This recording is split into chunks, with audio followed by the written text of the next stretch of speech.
سلطان عبدالحمید دوم سلطنت عثمانیہ کا 34واں سلطان، پیدائش 21 ستمبر 1842 استنبول، وفات 10 فروری 1918 استنبول۔ سلطان عبدالحمید خان سلطان عبدالحمید اول کے 30 بیٹوں میں سے 5ویں بیٹا تھا۔ یہ نہایت ذہین ہونے کے باوجود پڑھنے لکھنے کا شوقین نہیں تھے۔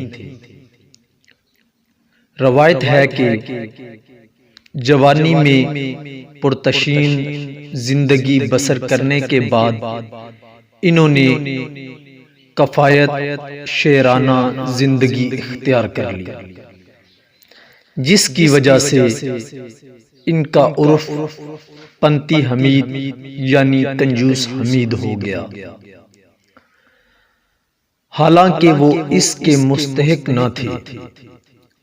سلطان عبدالحمید شروع سے ہی دیندار لوگوں کی صحبت میں رہنے کے عادی تھے، نیز صوفیاں، علماء اور کرامات دکھانے والوں کی طرف بہت مائل تھے۔ غازی عبدالحمید خان ثانی نے 31 اگست 1876 کو اپنے دور حکومت کا آغاز کیا، جس وقت سلطان عبدالحمید تخت نشین ہوئے۔ بلقان میں ایک اور بحران پیدا ہو رہا تھا۔ ترکوں اور روسیوں میں جنگ کے خطرے کی وجہ سے بڑی طاقتیں 4 نومبر 1876 کو استنبول میں کانفرنس کرنے پر مجبور ہو گئی۔ ان کا مقصد عثمانی سلطنت کی علاقائی وحدت کا تحفظ تھا۔ مدد پاشا نے سلطان عبدالحمید کو مشورہ دیا کہ وہ یورپیوں کو متاثر کرنے کے لیے ایک آئین کا اعلان کر دیں، کیونکہ سلطان پہلے ہی ایک آئینی کمیشن بنانے پر تیار ہو چکا تھا۔ آئینی کمیشن نے مدد پاشا کی سربراہی میں ایک آئین تیار کیا، جسے 6 دسمبر 1876 کو کابینہ نے منظور کر لیا۔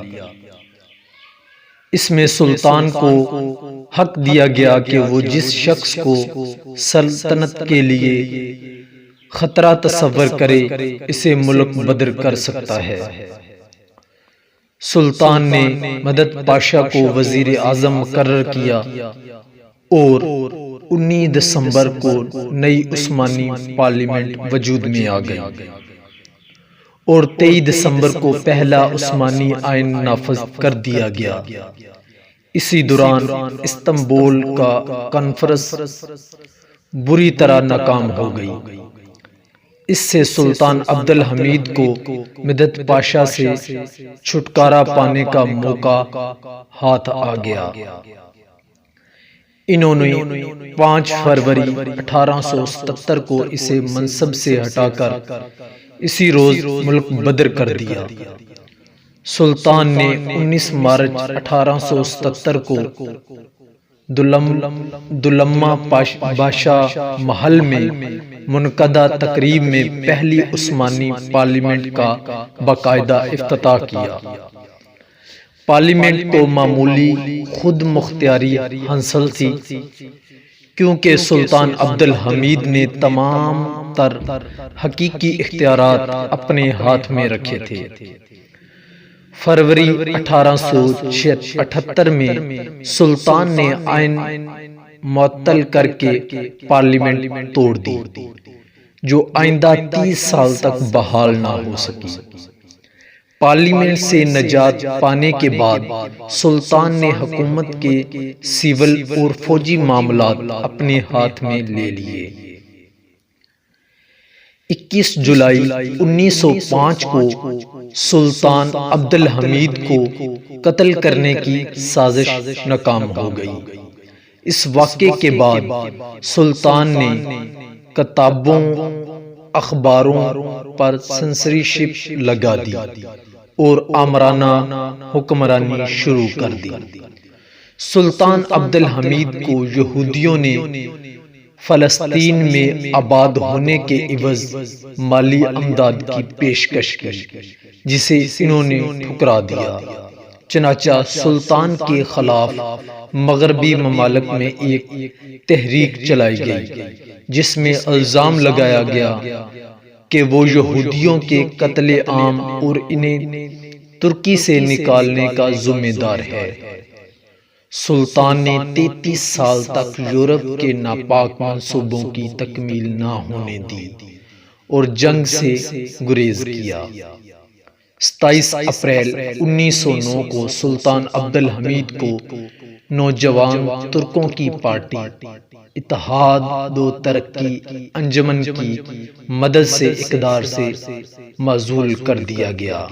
شیخ الاسلام نے بھی سلطان کو معزولی کا فتویٰ جاری کر دیا اور شہزادہ محمد ارشاد پنجم کی تخت نشینی کا اعلان ہوا۔ سلطان کو جلا وطن کر دیا گیا۔ سلطان عبد الحمید کا انتقال استنبول میں ہوا۔ سلطان کو ان کے دادا سلطان محمود دوم کے مقبرے میں دفن کر دیا گیا۔